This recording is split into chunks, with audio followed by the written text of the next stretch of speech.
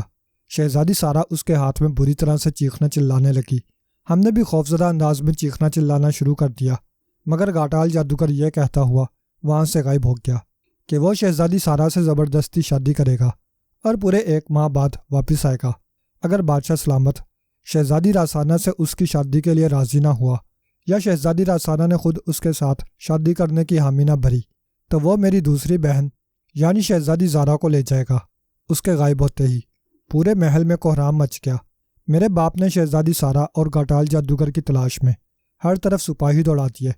کمرہ خاص کی وہ دیوار بھی توڑوائی گئی جس میں سے گاٹال جادوگر اپنے ساتھی جادوگروں کی بدروحوں کے ساتھ آیا تھا، مگر نہ ہی گاٹال جادوگر کا پتہ چلا اور نہ شہزادی سارا کا۔ پھر 1 ماہ بعد گاٹال جادوگر میری خوابگاہ میں آیا۔ اس کے ساتھ اسی طرح اس کے ساتھی جادوگروں کی بدروحیں تھیں۔ اسے دیکھ کر میں بری طرح سے خوفزدہ ہو گئی اور بری طرح چیخنا چلانے لگی۔ میری چیخیں سن کر پہلے تو محافظ اندر آئے جنہیں جادوگروں کی بدروحوں نے ایک لمحے میں اپنا سایہ ان پر ڈال کر راکھ بنا دیا۔ پھر میرے ماں باپ اور دوسری بہنیں بھی وہاں پہنچ گئیں۔ اس جادوگر کو دیکھ کر میرا باپ اس پر سخت برہم ہوا اور اس سے پوچھا کہ ان کی بیٹی شہزادی سارا کہاں ہے، جس پر اس نے کہا کہ اس نے شہزادی سارا کو ہلاک کر دیا ہے اور وہ 1 ماہ بعد آئے گا۔ اگر وہ شہزادی راسانہ کی شادی اس سے کر دے تو ٹھیک ہے، ورنہ وہ شہزادی زارا کو اپنے ساتھ لے جائے گا۔ میرے باپ نے اس کی بات نہ مانی اور وہ واقعی میری دوسری بہن کو اپنے ساتھ لے گیا۔ اسی طرح وہ تیسری بار آیا اور میرے باپ کے انکار کرنے پر میری تیسری بہن کو بھی اپنے ساتھ لے گیا۔ اس بار میرے باپ نے اس جادوگر کے خاتمے کے لیے میرے کمرے میں بہت سے سپاہی تعینات کر رکھے تھے، مگر اس بدبخت جادوگر نے اور اس کی ساتھی جادوگر بدروحوں نے ان کا بھی خاتمہ کر دیا۔ میں اپنی بہنوں کو کسی طور پر اس جادوگر کے قبضے میں نہ جانے دیتی، لیکن نہ جانے کیا بات تھی، جب وہ جادوگر میرے سامنے آتے میں ان سے اس قدر خوفزدہ ہو کر گنگ ہو جاتی کہ جیسے میرے حلق میں میری آواز بند ہو کر رہ جاتی تھی۔ وہ ایک ایک کر کے میری تینوں بہنوں کو اپنے ساتھ لے گیا اور ہر بار کی طرح اس بار بھی ہم نے ہر طرف سپاہی بھیجے، مگر اس جادوگر کا اور میری تیسری بہن کا بھی کچھ پتہ نہ چل سکا۔ پھر ایک روز دربار میں ایک نیک بزرگ آئے۔ میرے باپ کو انہوں نے پریشان دیکھا تو انہوں نے ان سے پریشانی کا سبب پوچھا، جس پر میرے باپ نے روتے ہوئے انہیں تمام ماجرا کہہ سنایا۔ نیک بزرگ ان کی بات سن کر سخت پریشان ہوئے۔ انہوں نے محل کے ایک ایک کونے میں جا کر دم کرنا شروع کر دیا اور کہا کہ اب گاٹال جادوگر اپنی مرضی سے یہاں نہیں آ سکتا۔ نیک بزرگ نے میرے باپ کو ملک کی بادشاہت سے دستبردار ہونے کا مشورہ دیتے ہوئے کہا کہ اس ملک میں کچھ عرصہ کے لیے نیا بادشاہ مقرر کر دیا جائے۔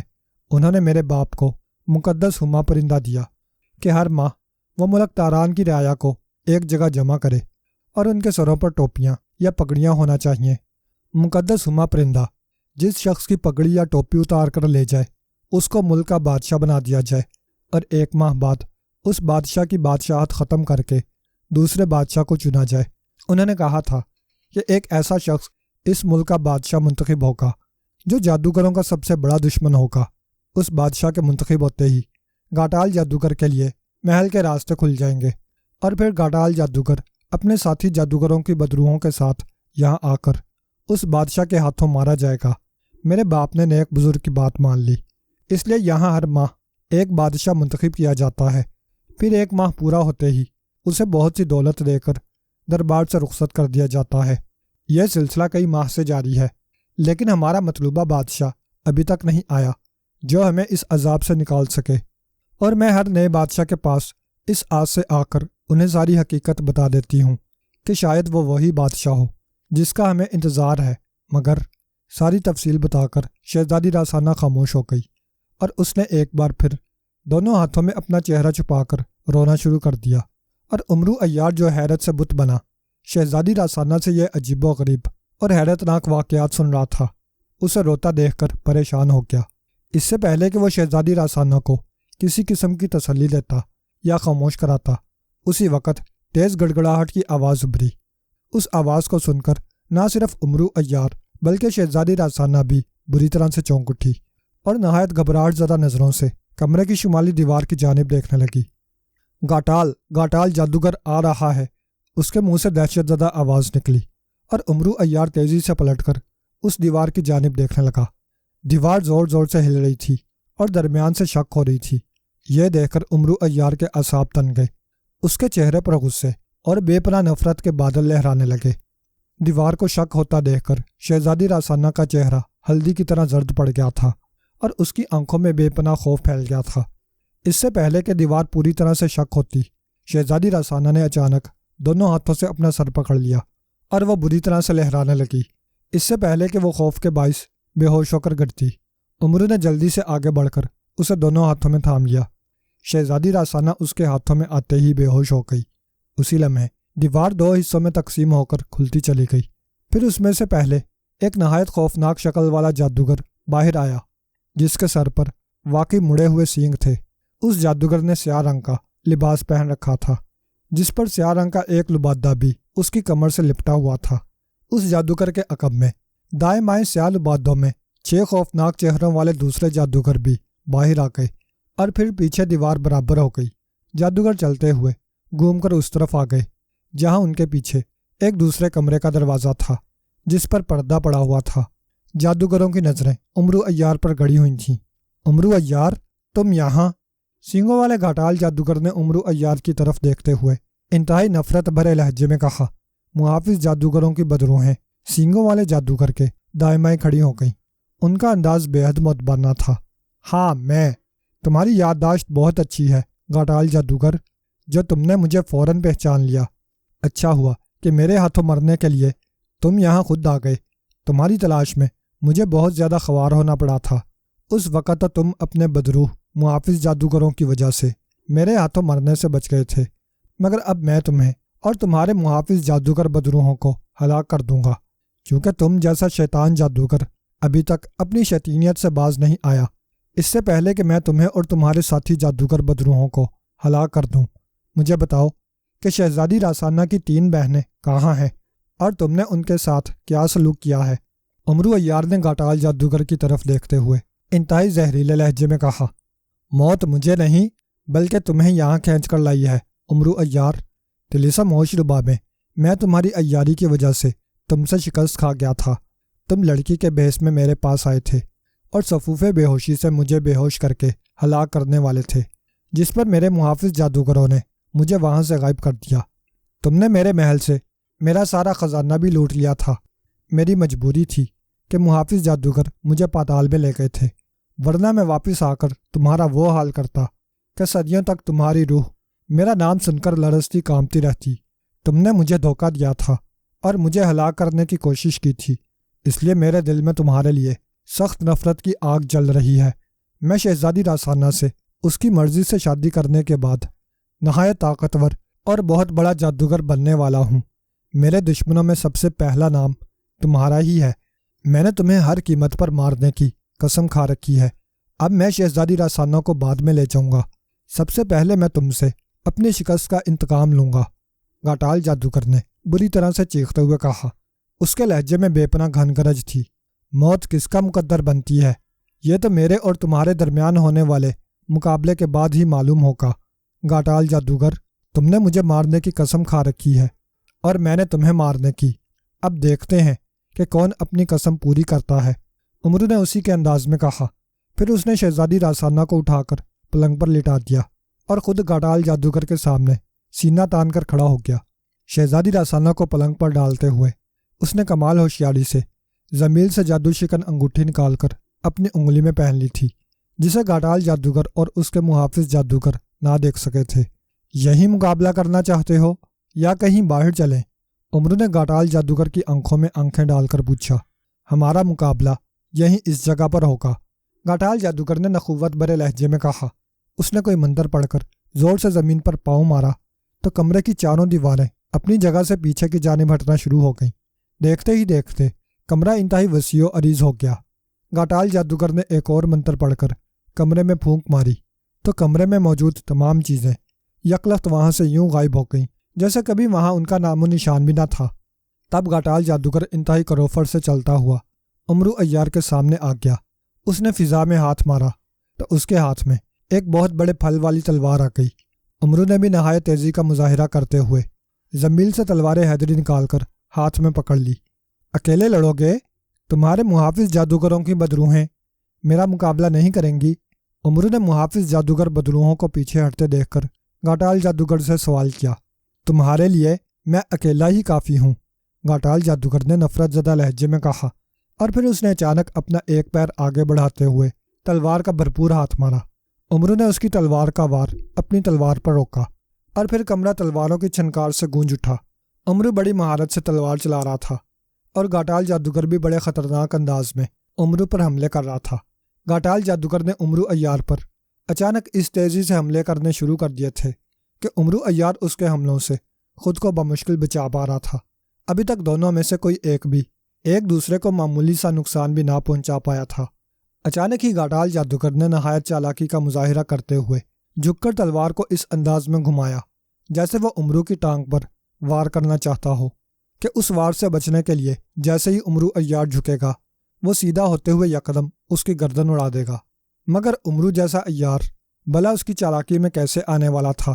گھاٹال جادوگر جیسے ہی جھکا، امرو نے اپنے جسم کو ایک طرف موڑتے ہوئے گھاٹال جادوگر کی تلوار پر اس انداز میں تلوار ماری کہ گھاٹال جادوگر کی تلوار اس کے ہاتھ سے نکل کر نیچے جا گری۔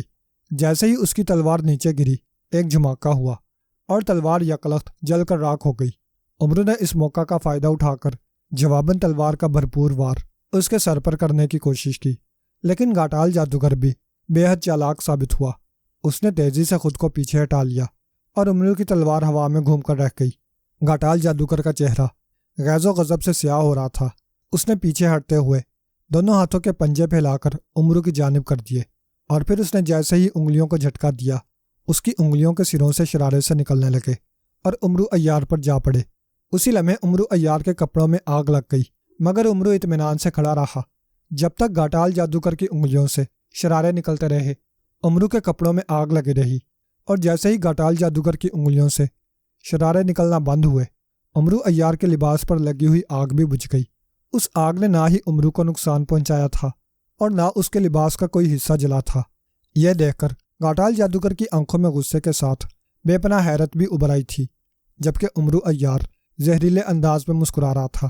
تمہارا کوئی جادوئی حربہ آج مجھ پر کارگر نہیں ہو سکتا گھاٹال جادوگر۔ آج میں نے نہیں، میرے ہاتھوں تم نے مرنا ہے، اور آج تم اور تمہارے محافظ جادوگر میرے ہاتھوں مرنے سے نہیں بچ سکتے، امرو نے غضبناک لہجے میں کہا، جس پر گھاٹال جادوگر کو اور زیادہ غصہ آ گیا۔ اس نے منتر پڑھ کر امرو پر پھونکنا شروع کر دیا۔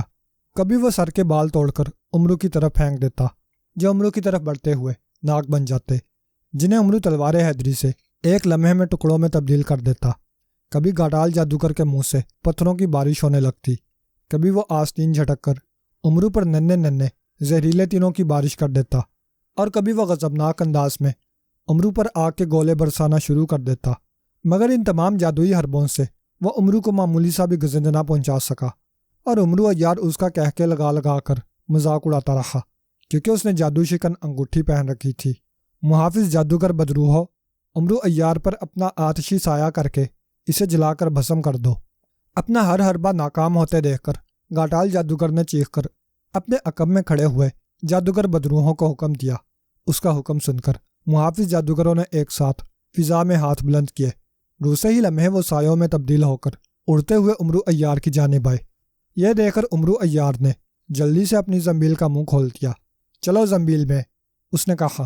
دوسرے ہی لمحے فضا میں بلند محافظ جادوگروں کی بدروہوں کو ایک زوردار جھٹکا لگا اور وہ فضا میں پلٹتی ہوئیں ایک ایک کر کے امرو کی زنبیل میں جانے لگیں۔ ارے ارے، یہ کیا ہو رہا ہے؟ رک جاؤ رک جاؤ، ارے میرے محافظ! گھاٹال جادوگر محافظ بدروہوں کو زنبیل میں جاتے دیکھ کر بوکھلا گیا اور بری طرح سے چیختا ہوا امرو کی جانب بڑھا، مگر اس اثنا میں 6 کے 6 جادوگروں کی بدروہیں امرو کی زنبیل میں داخل ہو چکی تھیں، اور امرو عیار نے زنبیل کا منہ ایک جھٹکے سے بند کر لیا تھا، اور گھاٹال جادوگر اپنی جگہ رک کر امرو کی جانب پھٹی پھٹی نظروں سے دیکھنے لگا۔ ہا ہا ہا، گھاٹال جادوگر، تمہارے محافظ جادوگروں کی بدروہوں کو میں نے اپنی زنبیل میں قید کر لیا ہے۔ اب تم اکیلے ہو چکے ہو، اور میں جانتا ہوں کہ محافظ جادوگروں کی بدروہوں کے بغیر تم اب غائب ہو کر کہیں نہیں جا سکتے، کیونکہ تمہارے جادو کی ساری طاقتیں انہی بدروہوں میں تھیں۔ اب میں تمہیں نہایت آسانی سے ہلاک کر سکتا ہوں۔ عمرو نے اس کی جانب دیکھتے ہوئے ایک زوردار کہکا لگاتے ہوئے کہا، اور اس بار گھٹال جادوگر کے چہرے کا رنگ واقعی بدل گیا۔ او، مجھ سے بہت بڑی بھول ہو گئی عمرو عیار، جو میں تمہارے مقابلے پر آ گیا۔ مجھے معاف کر دو۔ میں مان گیا ہوں کہ تم دنیا کے واقعی سب سے زیادہ خطرناک اور انتہائی عیار انسان ہو۔ میں تو کیا، دنیا کا کوئی بڑے سے بڑا جادوگر بھی تمہارا مقابلہ نہیں کر سکتا۔ تم عظیم ہو عمرو عیار۔ میں تم سے وعدہ کرتا ہوں کہ اب میں ہمیشہ ہمیشہ کے لیے پاتال کی سیاہ دلدل میں چلا جاؤں گا اور کبھی لوٹ کر نہیں آؤں گا۔ تب تم مجھے مت مارو اور میرے محافظ جادوگروں کو آزاد کر دو۔ گھٹال جادوگر نے عمرو کی طرف دیکھ کر اس کی منت سماجت کرتے ہوئے کہا، اور عمرو کا کہا اور زیادہ بلند ہو گیا۔ تمہارے پاس کوئی خزانہ ہے؟ اچانک عمرو نے کہا روکتے ہوئے اس سے پوچھا۔ خزانہ؟ ہاں، میرے پاس ایک بہت بڑا خزانہ ہے۔ ٹھہرو، میں ابھی منگواتا ہوں۔ میرا سارا خزانہ تم لے لو اور مجھے اور میرے محافظ جادوگر بدروحوں کو آزاد کر دو۔ گھٹال جادوگر نے بری طرح سے گڑ گڑاتے ہوئے کہا، ساتھ ہی اس نے کوئی منتر پڑھ کر دونوں ہاتھ فضا میں پھیلائے۔ اسی لمحے عمرو کے سامنے زمین پر سیاہ رنگ کا دھواں سا پھیل گیا۔ دھواں چھٹا تو عمرو عیار کے سامنے ایک بہت بڑے خزانے کا ڈھیر پڑا نظر آ رہا تھا، جسے دیکھ کر عمرو عیار کی آنکھیں چمک اٹھیں۔ اب مرنے کے لیے تیار ہو جاؤ گھٹال جادوگر، عمرو نے کہا، اور تلوار حیدری لے کر گھٹال جادوگر کی جانب لپکا۔